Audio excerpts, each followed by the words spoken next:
মাহে রমাদানে আমরা বিভিন্ন প্র্যাকটিসিং যে ইবাদতগুলো আছে, আসলে সেই সুবহ সাদেক থেকে শুরু করে সারা দিনেই কিন্তু আমরা ইবাদতকে অনুশীলন করি। তো মূলত যিনি তাকওয়া অর্জন করবেন, এই তাকে বলা হয় মুত্তাকি। মুত্তাকি ব্যক্তির বৈশিষ্ট্যগুলো কী কী, এটা যদি আপনি বলতেন। যেমন আল্লাহ তাআলা বলেছেন, যালিকাল কিতাবু লা রাইবা ফীহি হুদাল লিল মুত্তাকিন আল্লাযীনা ইউমিনুনা বিল গায়ব। জি, ধন্যবাদ সম্মানিত উপস্থাপক, আপনি চমৎকার একটা প্রশ্ন করেছেন। আল্লাহ সুবহানাহু ওয়া তাআলা আমাদেরকে মাহে রমাদান দিয়েছেন তাকওয়ার জন্য। আমাদের মুহতারম যে আয়াত তেলাওয়াত করেছেন, ইয়া আইয়ুহাল্লাযীনা আমানু কুতিবা আলাইকুমুস সিয়াম কামা কুতিবা আলাল্লাযীনা মিন ক্বাবলিকুম লাআল্লাকুম তাত্তাকুন। আমাদেরকে মুত্তাকি হতে হবে। মুত্তাকি হওয়া ছাড়া আমাদের আর কোনো বিকল্প পথ নাই।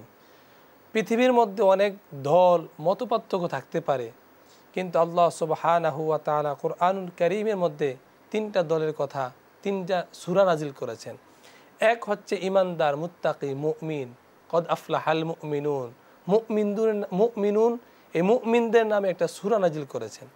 2 নম্বর হচ্ছে মুনাফিকুন, মুনাফিকদের নামে সূরা নাজিল করেছেন। 3 নম্বর হচ্ছেন কাফিরুন, কাফিরদের নামে আল্লাহ তাআলা সূরা নাজিল করেছেন। এখন মুত্তাকিনদের জন্য কিছু বৈশিষ্ট্য রয়েছে। সূরা বাকারায় শুরুতে আল্লাহ সুবহানাহু ওয়া তাআলা বলেছেন, যালিকাল কিতাব, এই কিতাবকে আল্লাহ তাআলা এই রমাদান মাসে কোরআনকে নাজিল করেছেন। শাহরু রমাদানাল্লাযী উনজিলা ফীহিল কুরআন, কোরআন নাজিলের মাসে আল্লাহ তাআলা যেই কিতাব দিয়েছেন, ওই কিতাবের মধ্যে আল্লাহ সুবহানাহু ওয়া তাআলা বলেছেন, যালিকাল কিতাব লা রাইবা ফী, এর মধ্যে কোনো সন্দেহ নাই, হুদাল লিল মুত্তাকিন, মুত্তাকিনদের জন্য রয়েছে পথ প্রদর্শক। ইহদিনাস সিরাতাল মুস্তাকিম। আল্লাহ সুবহানাহু ওয়া তাআলা ইসলামের মধ্যে একটি সহজ সরল পথ, ইসলামের পথ, কোরআনের পথ আমাদেরকে দেখিয়ে দিয়েছেন। এই পথেই যদি আমরা যাই তাহলে হব আমরা মুত্তাকিন, আমরা হব মুমিন। আর যদি আমরা এই পথ ছেড়ে, কোরআন ছেড়ে, ইসলাম ছেড়ে আমরা দূরে চলে যাই, তাহলে আমরা হয় মুনাফিক হয়ে যাব, আর না হয় আমরা কাফের হয়ে যাব। তাহলে আমরা এই দুনিয়া থেকে চলে গেলে জাহান্নাম ছাড়া আমাদের আর কোনো পথ নাই। এই জন্য আমাদেরকে মুত্তাকি, তাকওয়া অর্জন করতে হবে। ইত্তাকুল্লাহ, তোমরা আল্লাহকে ভয় করো। এই ভয়ের প্র্যাকটিক্যাল রূপ হচ্ছে এই মাহে রমাদান।